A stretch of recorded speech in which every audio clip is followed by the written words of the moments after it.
नागपुरातल्या रामरक्षा आंदोलनासाठी उद्धव ठाकरे नागपूर विमानतळावर दाखल झालेत। त्यांच्यासोबत आदित्य ठाकरे, खासदार अनिल देसाई आणि आमदार सुनील प्रभूही नागपुरात पोहोचलेत। नागपूरच्या रामनगरमधल्या राम मंदिरामध्ये दुपारी 4:30 वाजता हे रामरक्षा आंदोलन होणार आहे। मुख्यमंत्री देवेंद्र फडणवीस आजीवन सदस्य असलेल्या रामनगर मंदिरामध्ये उद्धव ठाकरे आज हे आंदोलन करतील।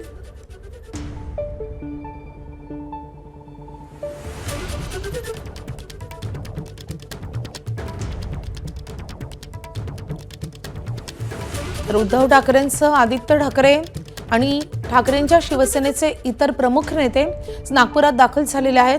आज 4:30 वाजता हे आंदोलन पार पडणार आहे। या आंदोलनासाठी आंदोलनस्थळी राम मंदिरात मोठी जय्यत तयारी करण्यात आलेली आहे।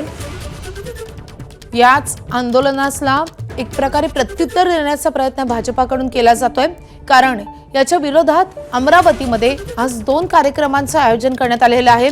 त्यापैकी नवनीत राणा यांचं आजचं हे आंदोलन विशेष लक्षवेधी ठरणार आहे, कारण नवनीत राणा विरुद्ध उद्धव ठाकरे हा संघर्ष आपल्याला पुन्हा एकदा पाहायला मिळणार आहे। मविया सरकारच्या काळात हा संघर्ष आपण सगळ्यांनीच पाहिलेला होता। त्यावेळी नवनीत राणा, रवी राणा यांना अटकही झालेली होती।